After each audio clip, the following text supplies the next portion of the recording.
right, welcome to the Carnegie Town Hall informational meeting. The meeting will begin in 1 minute. Now can we turn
order the informational meeting, Sioux Falls City Council, Tuesday, July 7th, 2015.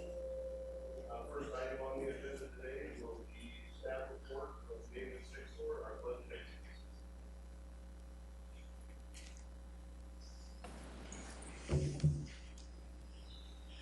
Good afternoon, David Bixler, budget analyst for the council. We are going to be going through,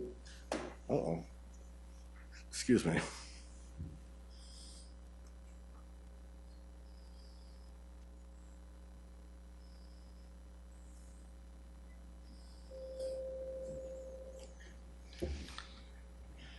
I plan on going through the 2016 budget timeline. Apologize, the monitor was on there. So,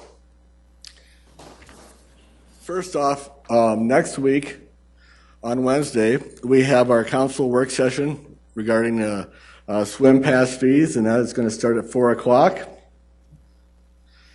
Then on Thursday, July 30th at 1:30, we will have the mayor's budget address, and that will be the presentation of the operations budget. After that, over the next 4 Tuesdays, we will be having the budget hearings. They will be starting at 3 o'clock, except for the final joint city-county budget hearing, which will start at 5. And then in mid-August, on the 12th and 13th, we have our Fort Pierre, South Dakota Municipal League policy meetings that we will be attending. So for that week, we will not have any work sessions. And then on August 19th and August 26th, I have 2 budget work sessions scheduled. And as we get near the time, we can determine if both or only one are needed and which one would work best.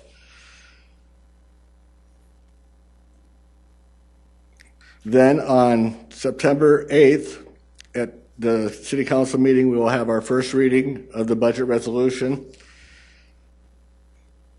And then that Friday, we would like to have any budget amendments to council staff to review.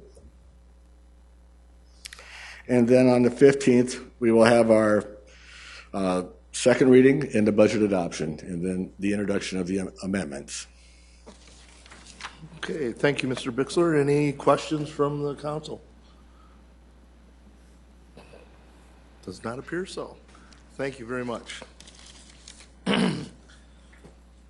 Next on the agenda would be a council open discussion. Any items for open discussion? Councilman Jamison? I've got a couple, if I could.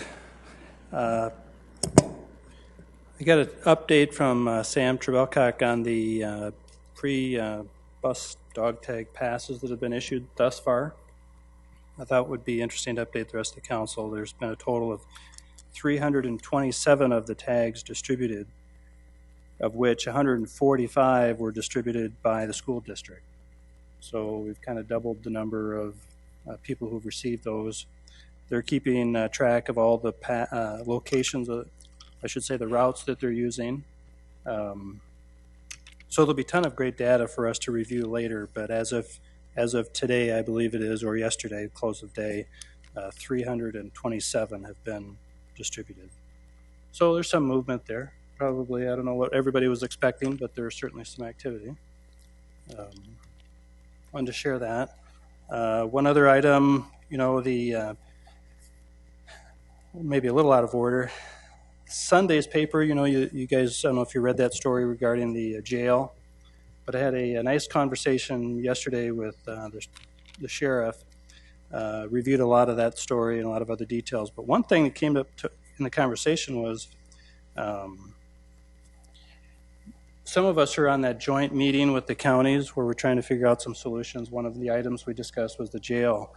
And even though they had already kind of started their task force and were moving well on their way, we did kind of come along in the discussion about what can we do and what was our partnership of it.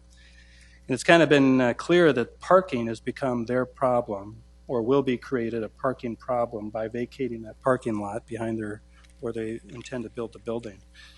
And so just thinking about it, the conversation was about what about making a trade of some sort with that community corrections center that they have out by the arena. It's certainly not the best use of that building, but maybe we could make a trade with the county to take that land, do something with a parking structure for them downtown, maybe right by the police station. Something in there. I think there's a way for us to make a deal with the county. And maybe there's other properties that we should consider, but I just think that could be a great avenue for us to find a solution for parking, allow them to get out of that area by the event center, reuse that land on the golf course right there. I think there's great opportunities with that. So anyway, I just wanted to stir the pot a little bit on thinking as we go through the CIP and maybe start laying out a plan, because it'll take 3 years for them to build that new jail. And by the time they get it built, maybe we could have a plan on transitioning and making a deal work. So I just want to throw that out there and stir the pot. Okay. Any questions of Councilman Jameson? Councilor Staggers. Yes, I thought this would be a good time to find out if anybody had any questions about item number 45 on tonight's agenda. Because item 45 I'm not going to be able to vote on, and I'll be recusing myself from the discussion. It's about requests for a trip to Austin, Texas, to attend the American Dream Coalition conference that's held annually. And so at this time, if anybody has any questions, I'd be more than happy to answer them. Question, Councilor Rolfing. Yes, I know last year, Councilor Staggers, your topic was, I believe, transit, mass transit within the cities. What's the topic going to be, major topic going to be this year? Well, one of the major themes of the conference is going to be affordable housing. And, of course, we talk a lot about this here in Sioux Falls, and so I'm hoping I can get some good ideas to bring back to the City Council. Okay, thank you. Any other questions? Thank you, Councilor Staggers. Anything else for open discussion? I'd like to bring up one item. This morning, I had the privilege of being part of a groundbreaking ceremony that each and every one of you participated in as far as making this project happen. The Whittier Heights area was the groundbreaking, where there will be three-story apartment complexes, a 2.5-acre park, and 42 single-family homes is what's designed there now. It's in an area that we all know is blighted and a troubled area, and today we took a huge step in moving forward to improving that area, and I think building a great new neighbor for the Whittier and Leaders additions.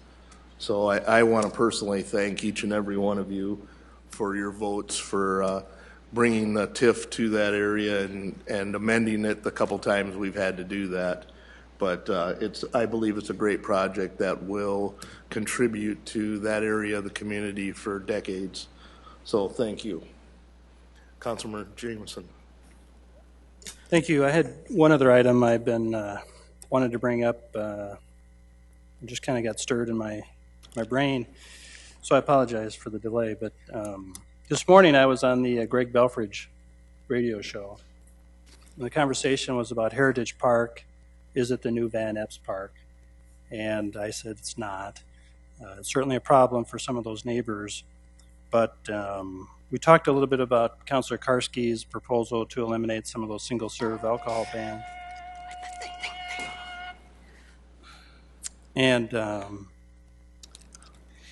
But what came out of this conversation was, if you remember, and I got tuned up for the radio show this morning by watching last year's September meeting when we banned alcohol at Van Epps Park.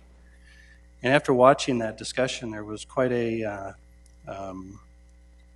I think there's a group of people who want to come together and maybe tackle or work on the issues that are surrounding the alcohol use and the other challenges we have down there. And being on the show with Belfridge, he kind of challenges you to justify why you've done what you did, I suppose. And anyway, I guess I'm wondering if the council is, I know the land use is reviewing Councilor Karski's proposal, and it's going to take some time during the budget process to get through some of those meetings because some of these things will be canceled. But the season is here where we'll start to see probably an increase in calls and complaints at other parks and other places downtown. And I'm just wondering if the rest of the council is okay with maybe trying to get together a group to look at the bigger issues that we know that are out there. We can consider Councilor Karski's proposals as well, but others involved in the Homeless Coalition, NAMI, individuals downtown, other stakeholders, law enforcement, Parks Department, others. Anyway, get this group together and start thinking about how to address this issue that we're dealing with of all these nuisance calls.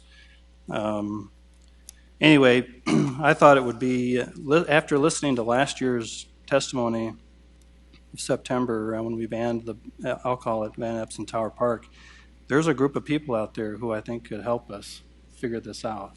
I just didn't want it to pass through the summer and then go, well, the season's over again, as it seems to change with the weather.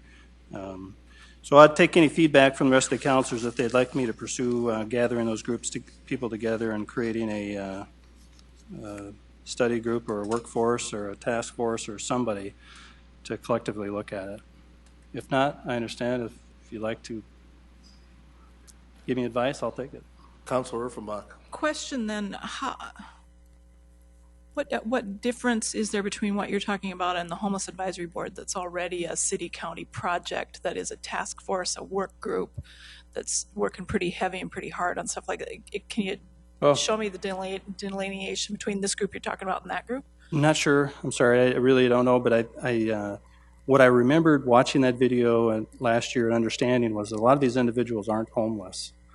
They are, I'm not sure what, but I think it was made clear to me through some of the staff, maybe even Stacy, that these people weren't homeless people. They were people who lived in our community but chose to hang out at the parks all day, spend all day there, and then mosey on somewhere and then come back.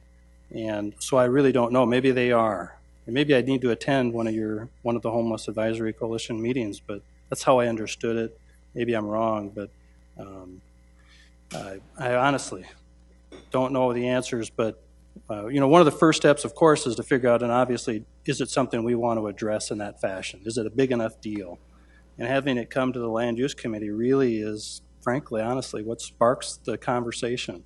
I may not agree with Councilor Karski's approach, but it did start a conversation. And it makes us kind of evaluate, well, what are we doing? What else could we do? Should we do more? And is it a priority for the community? We've got $500 million we're going to be deciding on our CIP. That's a priority for sure. And there's a lot of great positive things going forward that are priorities, and we need to address those, but there's also negatives in our community. Law enforcement is struggling, spinning their wheels. They're circulating the same people. Is that the best use of their time?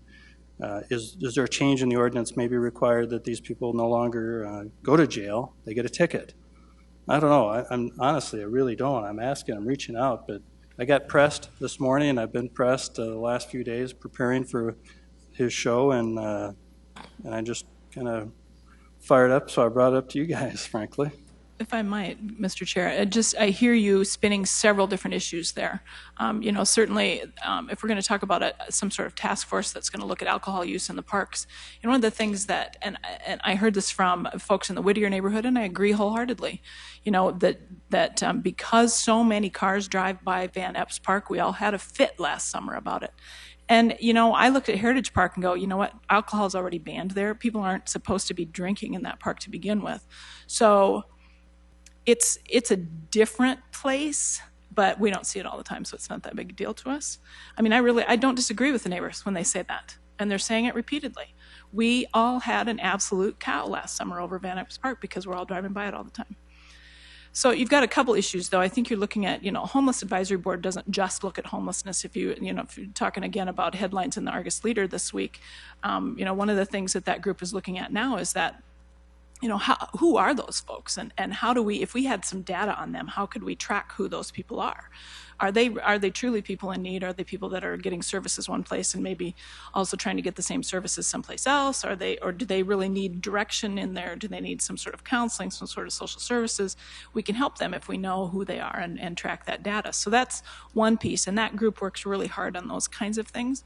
So I think Stacy's a great resource for who those folks are that might be. Again, this is, to me, is a different issue. What you're talking about then is not just those homeless folks and those folks that are in danger of being homeless, right, which is what Homeless Advisory Board talks about, but those folks that are, again, mentally ill, as you've said, but also have substance abuse issues, that they may have a permanent residence, they may have a place where they sleep at night that's a shelter of some kind. It might be a house, it might be an apartment, or it might be wherever. But to me, that's a couple of different issues, and I guess before council jumps into something this deep, I think, again, and I said this a couple weeks ago, I think we need to look at those folks that already know this stuff. I mean, we're insurance agents and advertising people and moms and professors and web people and retired and safety stuff. I mean, we're all these other people, right? We're all regular folks, right? I don't see any of us, he does great stuff. He really does. He's sort of retired, but, well, I'm giving you. Okay, now I'm back at work. Right? We're not experts in this, and so it really very deeply concerns me that we would just jump into this because we think we should. It's not any different. I don't disagree necessarily with what Councilor Karski's talking about in terms of the liquor thing, but that isn't our purview. We need to be bringing way smarter people into this than we are. And I have a lot of respect for all of you here. I really do, but we are not smart enough to tackle this on our own. And I think that we better take advantage of those folks that we do know are doing this stuff. And then this fall, to me, the next step is this fall. When we start looking at renewing all those liquor licenses, that's when we have our control. We start looking at where those liquor licenses are and how we approve them, if they're in groups or if they're close to places that they really shouldn't have access to alcohol. We need to be talking about it in those ways. We need to talk about it in ways that the city council has control over, not trying to dream up other ways that we might manage that, if that makes sense. I think we need to use the tools we have as a city council and the tools that we have as people, the people that serve us and that are appointed by us to do things like this. I think to create yet another group to study this just doesn't feel right to me. Thank you. And if I may too join in on this, I have spent a lot of time around Heritage Park in the last month. And I'm seeing major differences between Heritage and what we had last year. Last year there was open drinking. At Heritage, if there's drinking happening actually at the park, they're hiding it out. They're putting it in glasses instead of, having it in their cans or the larger cans that Councilor Karski is talking about. It seems to be now a point of gathering for those that are not doing anything. They're just sitting around in their picnic tables. There may be a few that are drinking, but they're drinking and then they're coming to the park. And that's where you're seeing some people that, as I observed, some people that were passed out and that laying in the park. You're also seeing a lot of people still with children, bringing their children to play in the playgrounds and things like that. I remember when that used to have a little play pool for younger kids also, that park did, that we pulled out of that. There used to be one just like that was at McKinnon, and we pulled that out of there, and we've done absolutely nothing with that park since then. We have an old fire station there that used to also house the Parks Department. That building is pretty much empty except for storage. I think that maybe there's other ways that we could look at in enhancing that park, making it more friendly to families again, and, you know, trying to find that balance. You know, because once again, just as Councilman Jameson said, you know, there's people that are over there and they're spending the day. You know, they're not out really going after people or anything like that. What I've seen and talking to some of the officers over there is that they basically just sit around and hang out. So, and it's a different demographics than what it was 20 years ago or more than that. So as I had said when I was interviewed too, Greg, on that, is that I think law enforcement will take care of the illegal activities that are happening over there, but we also need to look at how we can make it more friendly.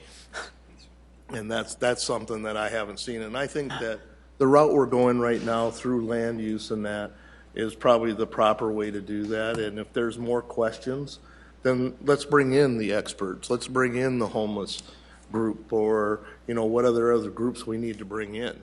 We have the Dudley Center over there also. I've had conversations with those folks over there about this. So, I mean, it's something that I feel is still, that park is being affected by other things happening in that area, and that we need to look at how we can, you know, amend that park and just make it more friendlier. All right, Councilman Karski. I'm glad you brought this up, Councilor Jameson. Thank you. I presented one idea at the land use a couple of weeks ago, and that was to, you know, ban the single-serve alcohol, or to model some of our legislation after what other communities have done and found that works. And I just brought it out, and not without a lot of forewarning to the council or to the public, other than maybe the Argus, Joe, and I visited a little bit, and he kind of gave a little bit of heads up. I was truly amazed at the phone calls and emails that I received from people wanting to help me.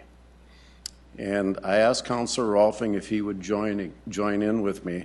I reached out to Stacy Tees, and we're doing our best to try to get together, set up a time. I met with a counselor who said he just wanted to meet with me, and I asked Councilor Rolfing to come to that meeting, and there were 5 other people that showed up. I had no idea that there were going to be that many. I had a public defender call me up and tell me that he will give me anything help I want. He said, I make my living defending these people. He said, I'm way too busy. I don't need to be this busy. I will help you.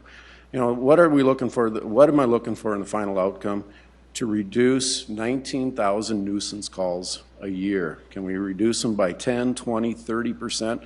Other communities that have done with the alcohol ban, they've reduced them by 40% over 5 years, continuously over 5 years. You know, that's just one thought. Are there better ideas? I'm reaching out to the people to find out. I'm not the expert, like you said. I'm an insurance agent, but I am a city councilor. I am elected. Somebody came to me with this idea. Trust me, it wasn't my idea to do this, but they came to me and said, you guys really need to do something, and this is one thought. So I brought it to the council. I'm going to keep going with it. I don't know where it's going to go, but it's going to come back to the entire council for consideration. It won't be in July. It probably won't be in August, This is very involved and very deep, and there's going to be a lot of people involved, and you're going to hear probably from a lot of them here and publicly. I will tell you that right now. We'll see where it goes, but I am working on it. Will it be an alcohol type of alcohol ban? I don't know. You know, what other options are there? That's the discussion that I'm going to have with these groups of people, and like I said, I asked Councilor Rolfing to be involved with me. So if you have any questions throughout the process, I'll be open to it, but I am taking this and working on it. Councilor Rolfing. Thank you. I appreciate that, Councilor Karski. You're not going to quit, are you? No. Okay.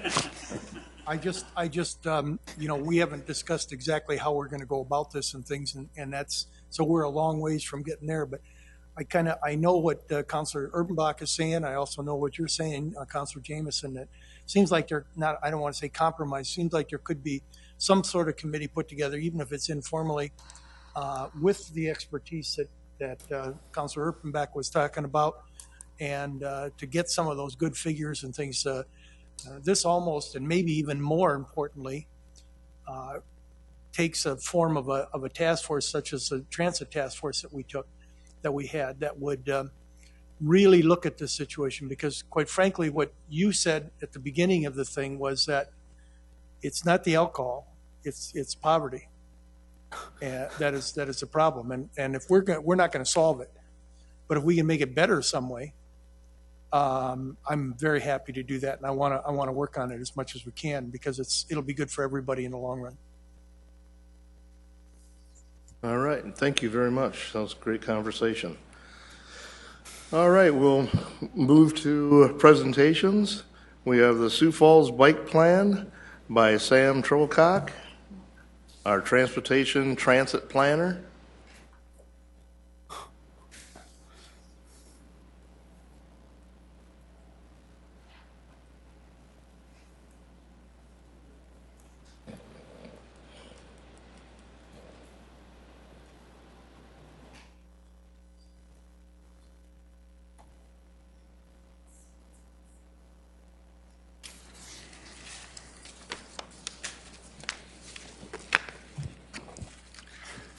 Good afternoon. Sam Treblecock, City of Sioux Falls Planning. The bicycle plan is a document that helps set the direction for actions that improve bicycling in the community. Whether it's by the city itself or by the community. The last bicycle plan was updated in 2007. So we try to look every 5 or 10 years of updating that plan. So with the help of the Sioux Falls Bicycle Committee and also the community and public involvement, I'm going to take you through a quick summary of the plan that I think you've been provided a link to the entire document for your review. And hopefully you'll get a chance to take a look at that in greater detail when you have maybe some questions as I go through this. And what has changed with bicycling in Sioux Falls, maybe in the past decade, maybe since the last time we did this plan or even before? Well, just for a couple facts, out of our Sioux Falls long-range transportation research study that was just done last year, bicycling usage in Sioux Falls has increased 400% in the last 15 years. So we know more people have an interest.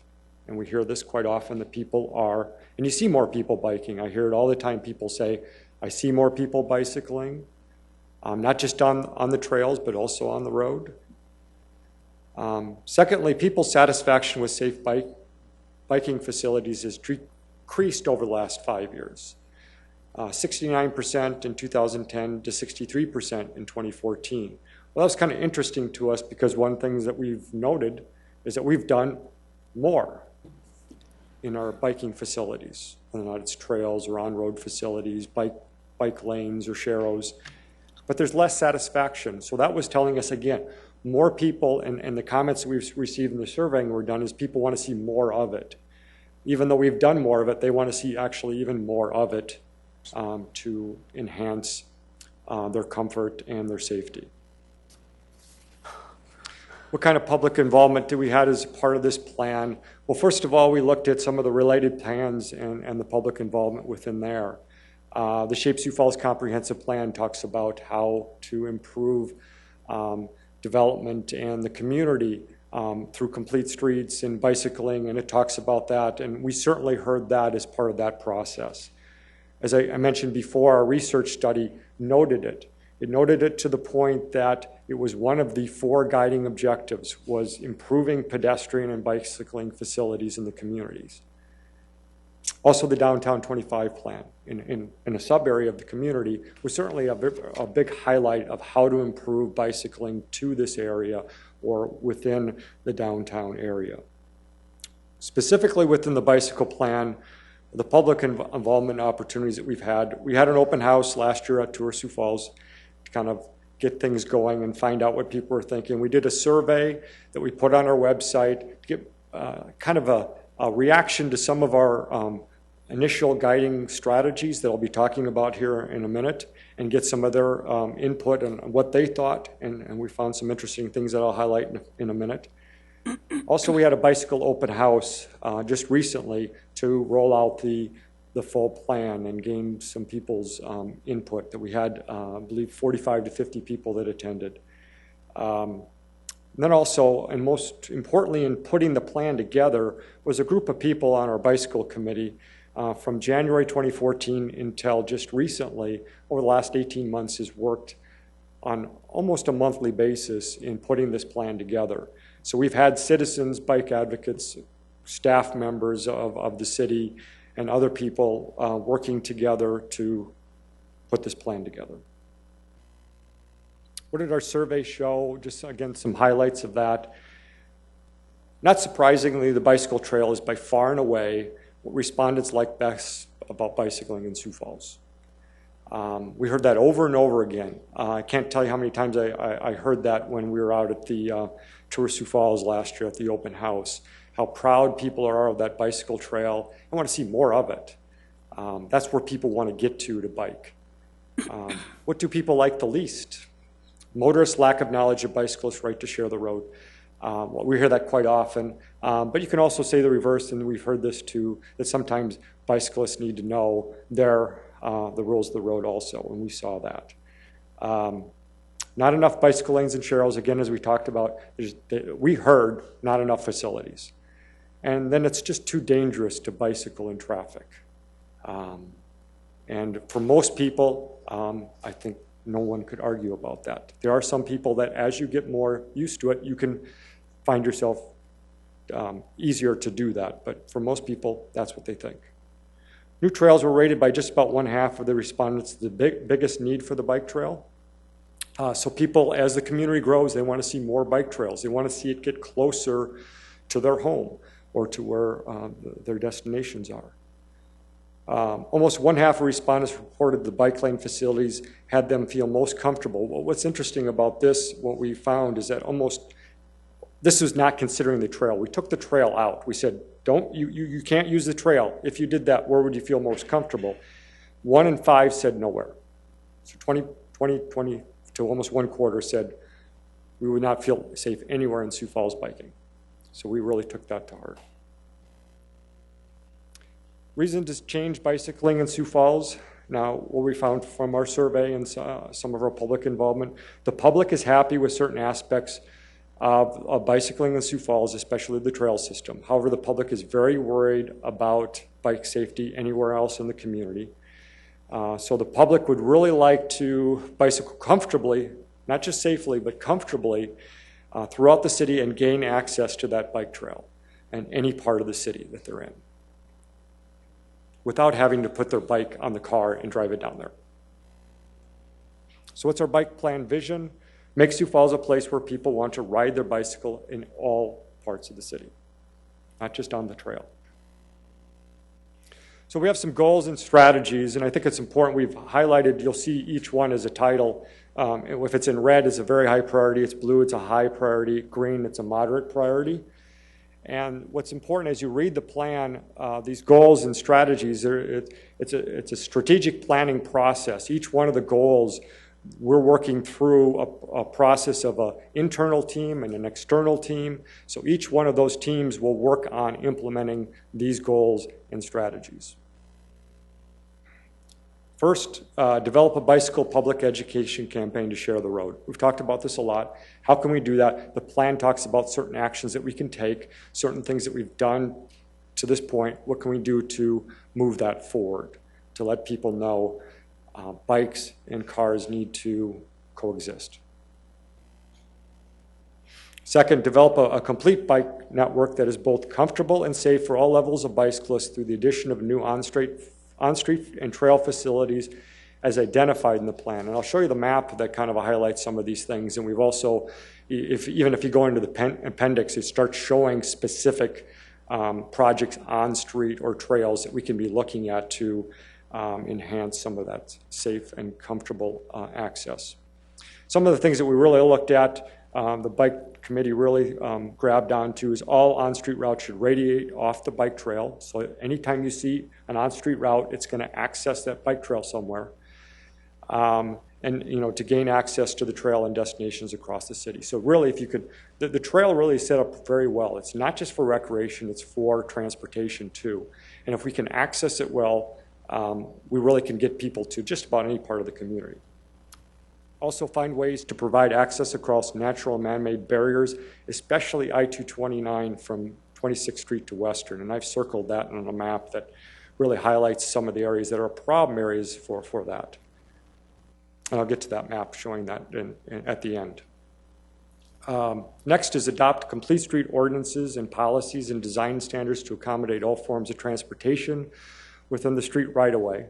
You'll be hearing about this tonight. You heard earlier about this in another informational. We have a resolution, but this takes it to the next step. How can we implement it? Again, there's a strategy to identify ways to do that. There's an internal team and an external team that will work on this to implement the resolution that you're looking at and considering tonight. Expand the bike trail so that any origin or destination of the city is located no more than 1 mile from the trail. If we can get it down to a small distance, the on-street route is then short, and we hopefully can make it comfortable in that way and focus on it. So that's kind of our goal. Many parts of the community are already within this, many parts are not. And I'll show you a map that shows some of the future trail corridors that we're looking at. Add a line item in the city budget for on-street bike facilities and education programs that will adequately fund strategies. A lot of this is for not trail projects and not necessarily even on-street road projects that will be done as a part of a road, but are just things like for sharrows or maybe for education programs that we can do to enhance some of the things that are planned strategies. So usually they're smaller cost items. Add bicycle safety and bike 101 programs, not just for kids in schools, but also for adults, to help them learn how to bicycle safely on the road or even on the trail. How do you do that to even gain some comfort to be able to share the road safely with the vehicles? Improve the condition of on-street bike routes and trails, including enhanced street sweeping and pavement rehab. What we find with some of our new facilities like this bike lane, it might work very, very well and look like it's going to be a perfect place, and then you see the bicyclist not in the bike lane.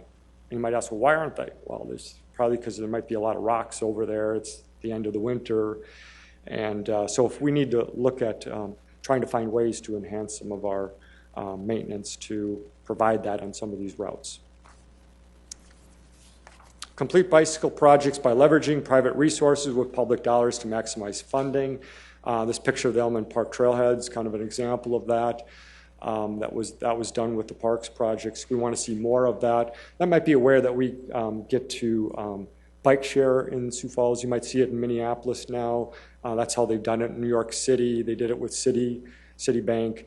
How could you work together to work with an organization to get that going, or other aspects that you might do on the trail?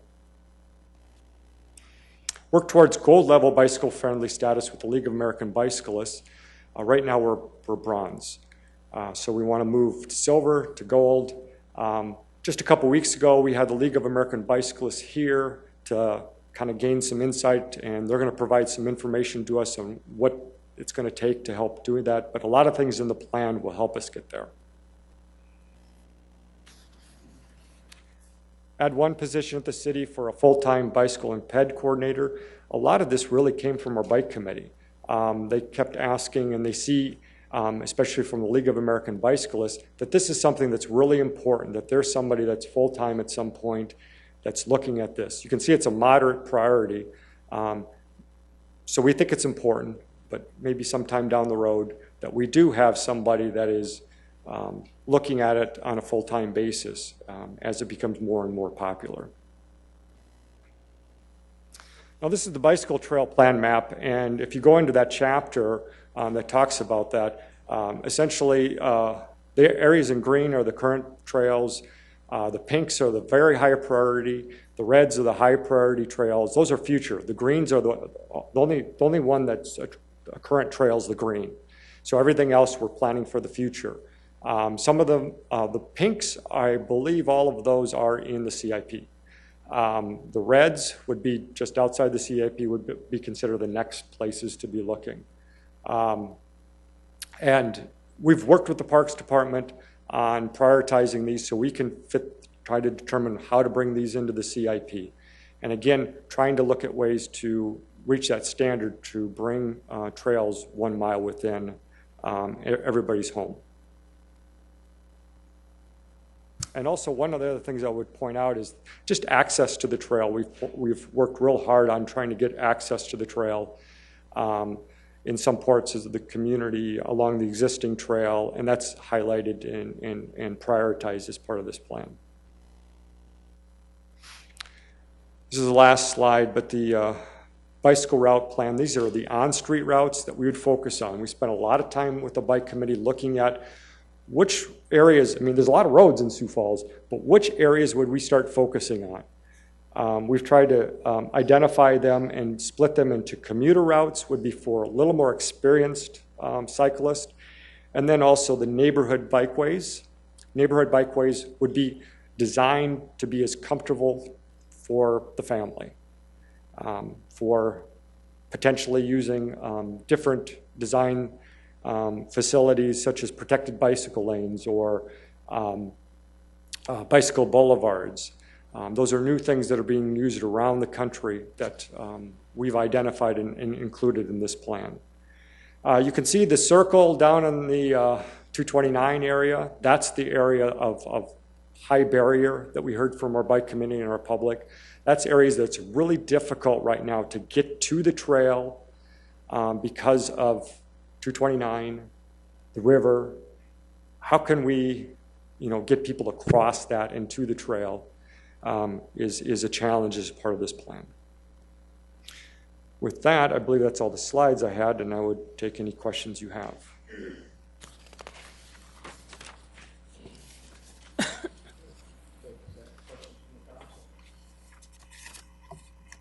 Okay. Councilor Staggers. Yes, Sam, during your many meetings with the bicyclists and so forth, was there any discussion about there are so many intersections in Sioux Falls that are not controlled? Shouldn't that be really a top priority to get controlled intersections?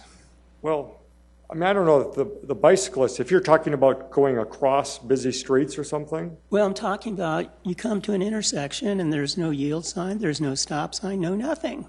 Mm-hmm. And then, of course, that creates uncertainty. Well, okay, is this person on my right, left, that kind of thing. Yeah.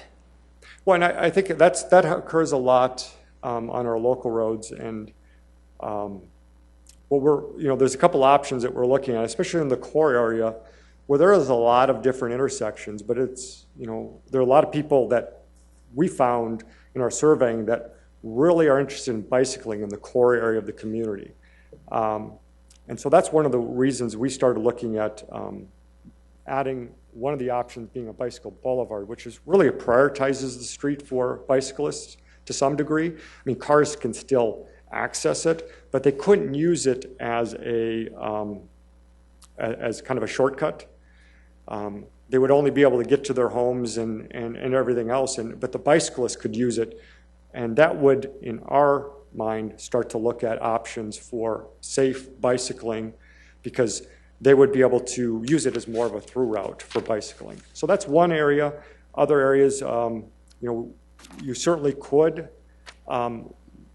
look at try to prioritize it more for bicyclists on some of the routes that we've identified here, and look at getting the places where you need to cross. You start looking at where some of those dangerous intersections that you're talking about, and start to find out ways that we could get them through that area to make them feel comfortable with bicycling on that roadway. And maybe that is, in some cases, putting a stop sign on a route. Or a yield or whatever. Something like that. That might be in some cases. I think a lot of people that drive cars feel uncomfortable coming to an uncontrolled intersection, and once again, Yeah. do I get to go, or do they get to go, or Sure. yeah. Also, too, how many hardcore cyclists do we have in Sioux Falls? I don't know that that's easy for me to identify who would be considered a hardcore bicyclist. The only thing we're noting is that there's a huge increase that we've seen. Now, you might say that before that there was very few, although I don't know that that's the case. I think there were, we see a pretty significant increase over the last 10 years in people that are interested in using bicycling for transportation. And we estimate and project that to continue to increase. So we think we need to be ready for that when people want to use bicycling as a way to get around, not necessarily just for exercise. They want to get there to their workplace, they want to get to school, they want to get to the grocery store. And so I don't have a number for you. The only thing that we can really do is with numbers that's accurate numbers is start looking at commuters. We don't have a huge number of commuters. It's much less than 1% are biking for commuting, but we have seen that increase. You mentioned the percentage, 400%. 400% increase. Yeah. That identified that they're bicycling in the community. They identified that as one way that they get around. Not just the only way, but one way that they get around. And we don't have any hard numbers for like the 400%? Well, no. I can get you a number if you'd like that, but that would be of the people that we surveyed. Yeah. Okay. Councilor Rolfing. Thank you. A couple of things, Sam. If you go to your slide number 10.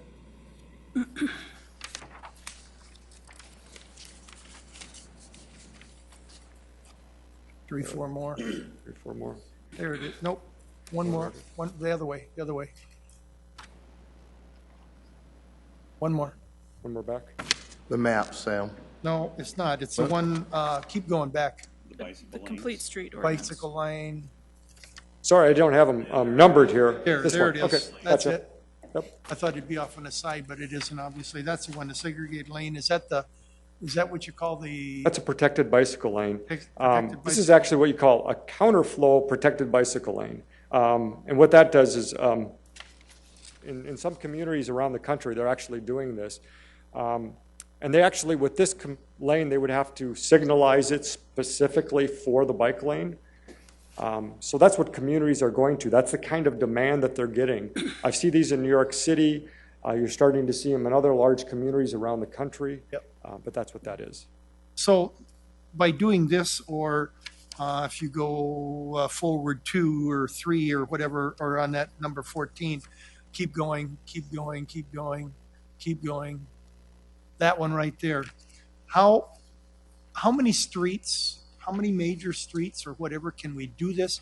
Because we're obviously restricted somewhat by width. Yes. It'd be nice if we could just go in there and say, okay, on the right-hand side of 12th Street going west, we're going to put this lane in, and on the east coming in, and have it that way. But we're restricted. This, I'm assuming, is mostly new Yes. New Well- construction that we do, and then anytime we do a redo, we're gonna work hard to get this, sort of this bicycle path in, right? No. Really, this is a bicycle lane. This is on West Avenue. This was done as part of the reconstruct. So really, this was kind of a complete street redo. I mean, there were sidewalks done, there was a bicycle lane. This kind of facility is more for the bike commuter, a little more experienced bicyclist. It gives them more comfort level.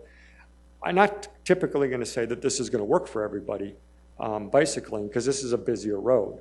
So that's why we're also look at some of the more local or collector streets with lower volumes to try to improve safety and comfort for those areas too. So these would be done in situations where right-of-way accommodates.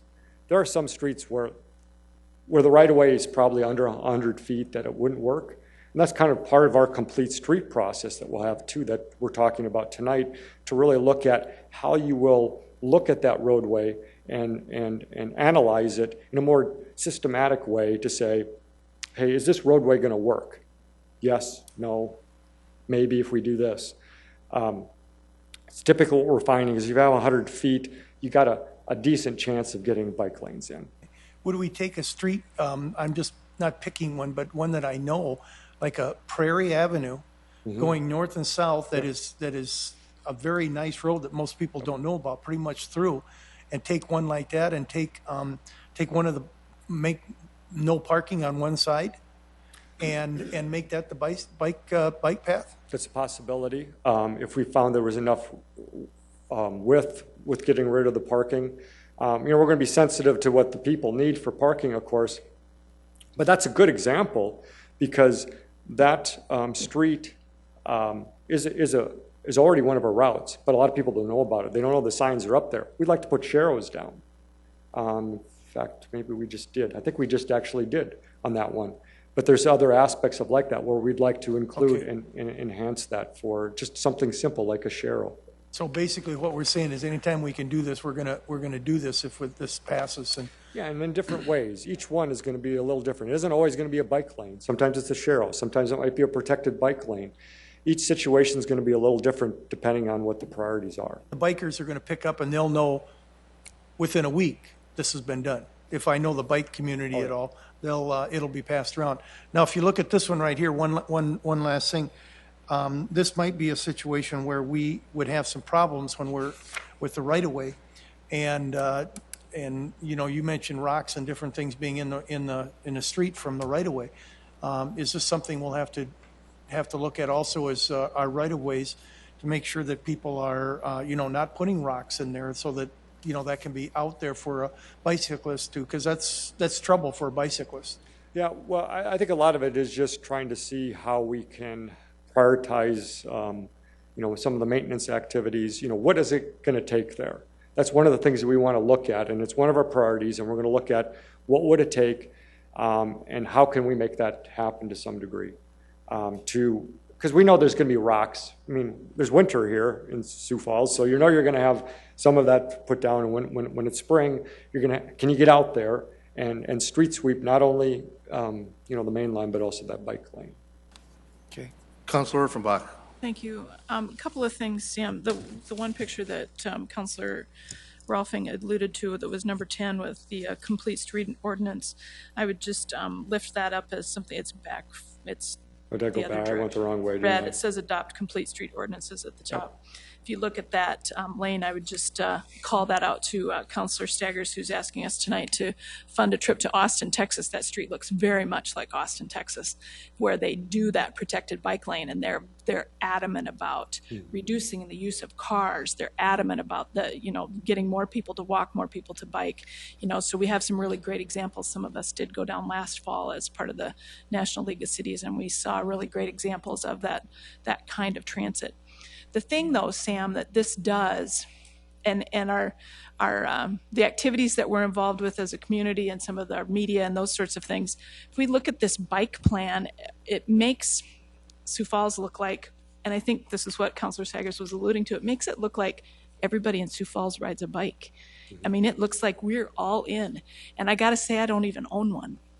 I'd really like to say I ride my bike to work every day, but I don't, and I can't, and I won't. Can you talk to me about what's the benefit to me? I'm not a bicyclist, very likely won't be a bicyclist. What's the benefit to me as a citizen and a taxpayer if we do this kind of bike planning thing? Yeah. What does this do for us? The first thing I would say that speaks to everybody is that bicyclists, they spend money.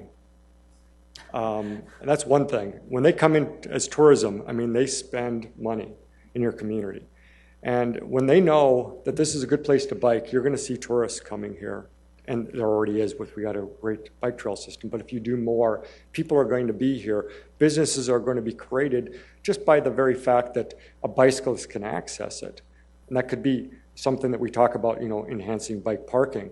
But, also people throughout the new generation really is looking for this kind of community to come to settle in, to work in. They don't want to work in a community that is only for cars. They want to be able to access it for, the bicycle is one aspect. They also want to look at the other things like transit and the things that we talk about with complete streets. So I think that's what's important. It's not, if you don't do it, it's going to still certainly affect you.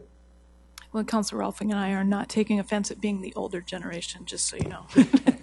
And then one last thing, I wanted to look at the third slide from the end, the one where you talk about, and you said it's farther down in priorities, but when you talk about adding position to this city staff for a full-time bicycle and pedestrian coordinator, can you talk about what's your vision for what that person would do, and when do you think it's going to be the right time for that person? I'm assuming it's not in our budget now.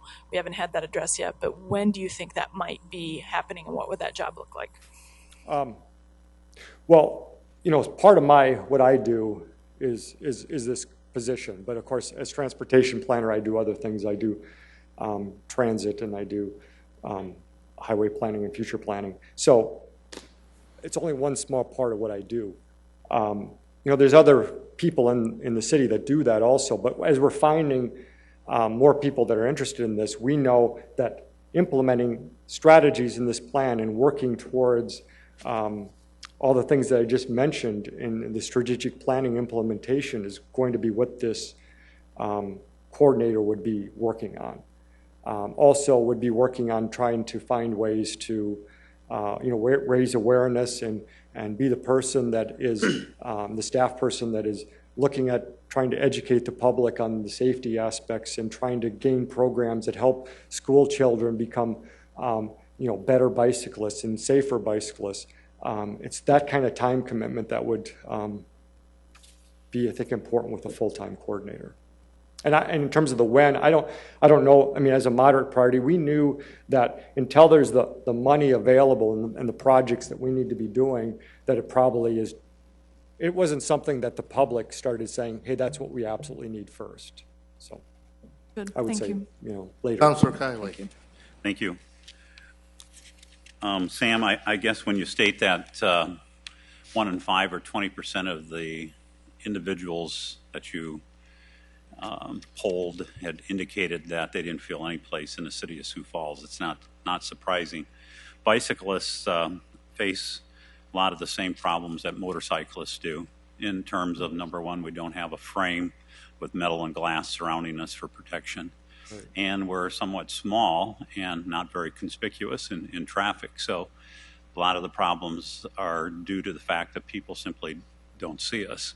And thus the reason why you need to wear reflective clothing and bright clothing and so forth to make yourself stand out.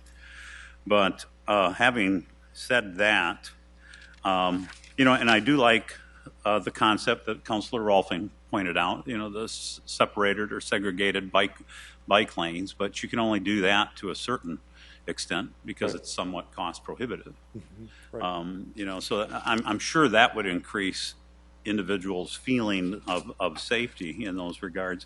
One of my questions is, with the bike lanes that we have now, I know that one was painted out on Bonson Avenue near where I live not too long ago, a few years ago, but I was surprised that parking was still allowed on that side of the street. Yeah. So we have bicyclists that are riding, that are forced out into traffic, back in and back out. Can you address that a little? Yeah, that's a shared bicycle parking lane. It's a facility we tried out. And what we found with that kind of facility is that where there isn't a lot of parking, we've got another one on Ralph Rogers Road where there really isn't very much parking. And it works really well because people just don't tend to park there very often. And in the area of Bonson, there's a little bit more weaving, and we've heard from our bicyclists that they're a little concerned the message that we're sending with that one. So we're looking at, could we add a Cheryl with that? Because what it does is the parking lane actually seems to be having some kind of traffic calming effect, just because the cars don't have as much space to speed up, and they're. Can you explain the difference between a bike lane and a Cheryl? Yeah. The Cheryl you'll see is kind of the two chevrons in the bicycle, and you'll see that once every block, but there's no lane. What it is just another indication to share the road. And the bicycle lane has a space, so it has the line. Usually there's no parking there. Well, there is no parking in that lane. And then you also have the bicycle chevron there also. But the Cheryl is just an identification that, hey, let's share that route. And my second question dealt with the decreased satisfaction in biking facilities, which doesn't necessarily refer to the feeling of being safe throughout the city, but it specifically addresses facilities. Was there any other questions that followed up to indicate just what that satisfaction was, so that it'd be easier to address? Yeah, we've just asked that question over a number of years, and that was the first time I think it had dropped like that. So again, just kind of as a part of, we saw the increase, our consultant on that survey said, this is indicating, again, people are finding this to be important to them. Even though it dropped, we're finding more people are doing it, so, and we know there's more facilities out there. It was just another indication that it was just very important to them that we improve even more. And to jump from bronze to gold, what would it really take? Well, I think our facilities would need to see more facilities, more education, more education in the area of we do have 4 League of American Certified Instructors, so we've improved in that area, but we need to get more support there and more people utilizing that. I know that they highly look at the bicycle and pedestrian coordinator. They believe that improves things through the league's eyes. We're going to need to get our, and I think this is something that Councilor Staggers talked about. We're going to need to get our numbers up as far as commuters are related. We're going to need to see that come up even further. And we believe if we do a lot of these things and as we see the community move, that we're going to start to see that. So. And you sometimes wonder what has to take place before your numbers go up. I mean, is it just because they're going to come out and they're going to brave the factors the way they are, or is it going to be because of the increase in facilities? Because I do agree. I think what Councilor Staggers was referring to as hardcore would be your commuters that are doing it day in and day out. And what would our numbers be if we did reach this gold pinnacle that we're talking about? And right. Would we see another increase of 400%? Right. Out of the plan, and as I think about it, one of the things that we've identified specifically is that we want the challenge is to find strategies to double our Sioux Falls mode share, our bicycle mode share. So we want to see the percent of all trips. Right now it's about 0.4%, so it's low. We want to see it move to 1% over the time period of this plan, over the next 10 years. And then we want to increase our volumes on the bike trail system by 50%. Thank you. Councilor Jameson. Thank you, Sam. Some time ago, I think there was this transportation survey that you reviewed with the UDC. Yeah, that's the 2014 long-range research study that I referenced, yeah. I think if I remember right, I was there and I think conversation started with Councilor Erpenbach, about those questions. And one of the things we learned as well was there's something about the transportation, the public bus system that was needed as well. I believe it was education, but I think there's a lot of information that would probably be beneficial to share with the entire council, like the origin of that 400% increase, where that really came from. What was the question asked? Yeah. And I think the other thing that we saw, I thought some of us saw, was a huge increase of people who wanted to do something other than drive on a car. Could have been a motorcycle, could have been a moped, a bike, walk, run, whatever. But I think those numbers, I think, would help tell more of your story here, just as a thought. Mm-hmm. One other thing is, are you going to ask for us to adopt this plan or approve it? Yes. Okay. It would come to city council nighttime session, yeah. Is the individual that you're asking for, the new individual here, included in the mayor's recommended budget? No, this is not. This would be something that, as a moderate priority, we would see Later on. down the line, yeah. Okay, and then the other is that bicycle education program. Add bicycle safety and bike 101 programs. Who would do that and where? And would that be you or your division, your department, or how would that happen? Yeah, how do you see that? I think it's a coordinated effort. The city, we would hope, would provide support. But like I mentioned, there's 4 citizens, members of Falls Area Bicycle Club, that are league certified safety instructors. And they provide already some training sessions. But we'd like to find ways to get more out to the community and in different ways. So I think it's a kind of a coordinated and effort that we would work on with them. And then if I could, there's a couple pieces that I saw in this whole thing that, you guys remember some time ago when I made this comment about the safest place to ride your bike is on the sidewalk? My phone lit up and all my emails, and I was rudely awakened about what the reality is. And Michael Christensen reached out to me, who is one of those individuals who provides those safety programs, and he gave me the safety course. And I hadn't ridden a bike in a long time. My legs were killing me. But he rode me around, he guided me, I guess I should say, through downtown. And he's one of those hardcore riders. And he really illustrated to me that those individuals who are trying to use a bike for transportation, they don't ride 41st in Minnesota. They avoid those arterial roads. They go to those side streets like Spring or Prairie or Norton to get away from the traffic. So there's those hardcore group of people who use their bike all year long. I don't know how they do that, but South Dakota still has our weather. And then there's the whole other group of the casual riders who want to go out to the bike trail and ride around, have a nice picnic and hang out, maybe a little exercise. But I'm just thinking there's 2 different groups here. There's people who want to use our roads and roadways as transportation, and the others who want to use the trail system. And it is a group, a small number, but it's a growing number. There's just a lot of challenges here trying to address that size of a group and our infrastructure, like our main arterial roads, adding a width of it, and our trail system, expanding it for all the casual riders.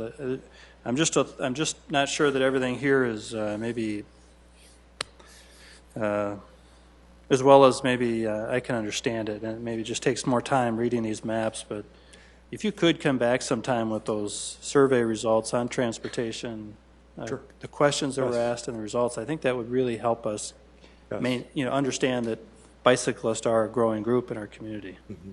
Yeah, and I would just mention, as you talked, Councilor Jameson, on some of those, we've tried to identify the routes that would be for the commuters and also the more casual bicyclists.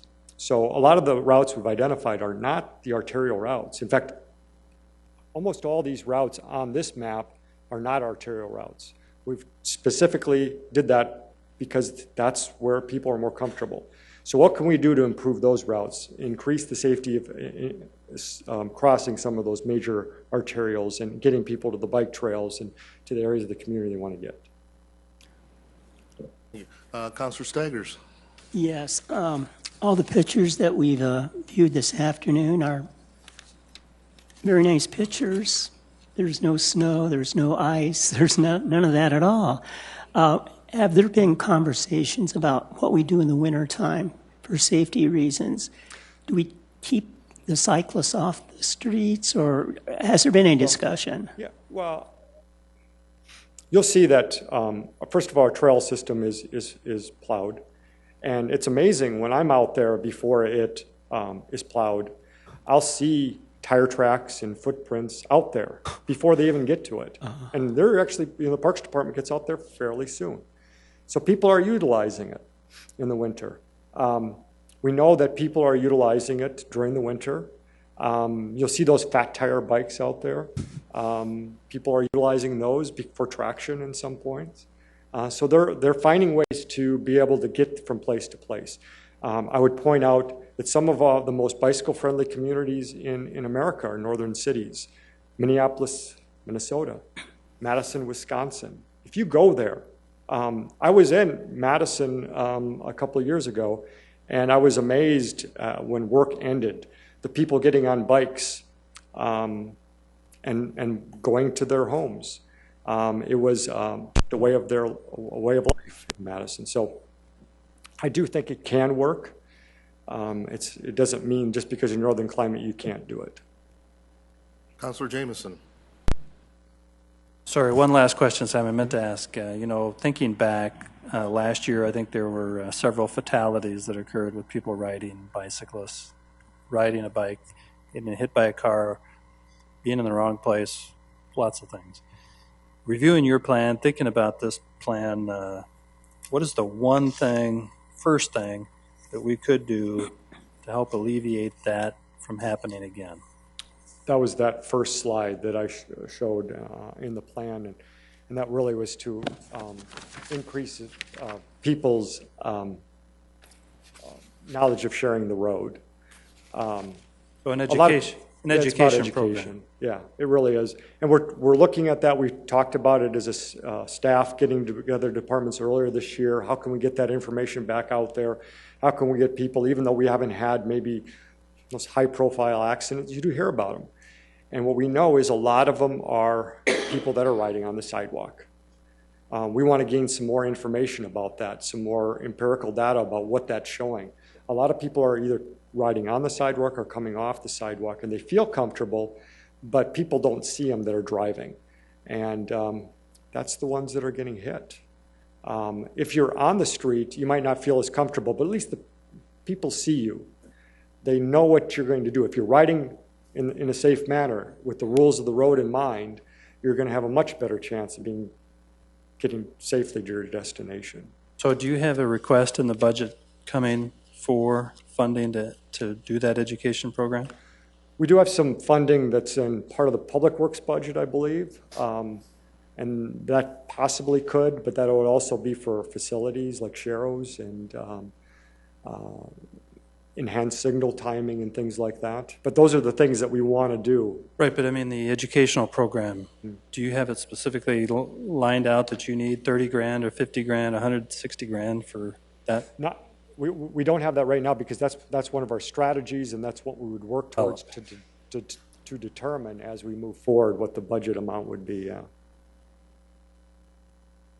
Well, I just personally would feel inclined to help you with that as soon as possible, because when those accidents occur and we could change it by potentially educating the public better, that's a great opportunity for us, and now is the time.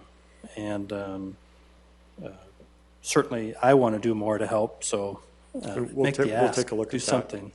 Before we even come back to council with that. Okay. Thank you, Councilor. Any other questions, comments? Okay. Thank you very much, Sam. Thank you. With that being said, the proposed executive session has been canceled today. With that, I will now adjourn the meeting.